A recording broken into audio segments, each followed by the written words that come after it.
焖蒸是如何影响一杯咖啡的？焖蒸在手冲咖啡中是一步极其重要的过程，同时观察咖啡粉膨胀也是手冲咖啡的一大乐趣。那什么是焖蒸呢？焖蒸其实就是一个排气的过程，排出咖啡粉中的二氧化碳，英文称其为 bloom， 有开花的意思。烘焙后的咖啡豆其实一直都处于排气的状态，而将咖啡豆磨成粉之后，排气会进一步加快。这也是为什么咖啡现磨现冲才好喝。那为什么需要焖蒸呢？磨好的咖啡粉排气过程虽然加快了，但是仍含有大量二氧化碳，如果不排出它们，这杯咖啡的风味就会受到严重影响。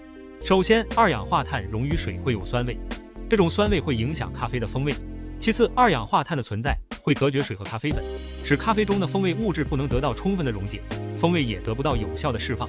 此外，焖蒸的过程可以充分浸湿咖啡粉，方便下一步进行萃取。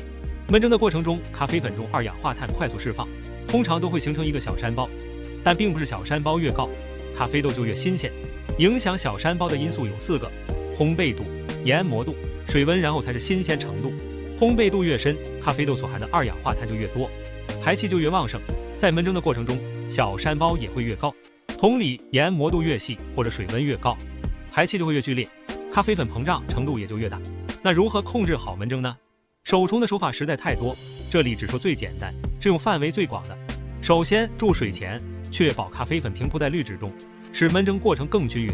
注水时一般会从中心开始向外画圆来进行，这个过程要控制好水的流速，不要在咖啡粉上浇出坑洞。焖蒸的水量通常是2倍咖啡粉的重量，也可以根据不同情况略作调整。焖蒸的过程一般在30到40秒，熟练之后可以观察膨胀的程度来控制整个过程。当然，焖蒸也仅仅是一个手冲的手法而已，并不存在固定的方法以及正确与否。比如日式手冲的手法直接取消了焖蒸的过程，拉长整个萃取的时间。手冲的玩法多种多样，不同的豆子适用的冲煮方式都会略有不同。手冲玩法的多样性也是手冲咖啡受欢迎的原因之一。每一年咖啡师大赛都会有新的冲煮手法诞生，对于冲煮方式的选择，要选择最适合自己口味、最适合豆子的那种。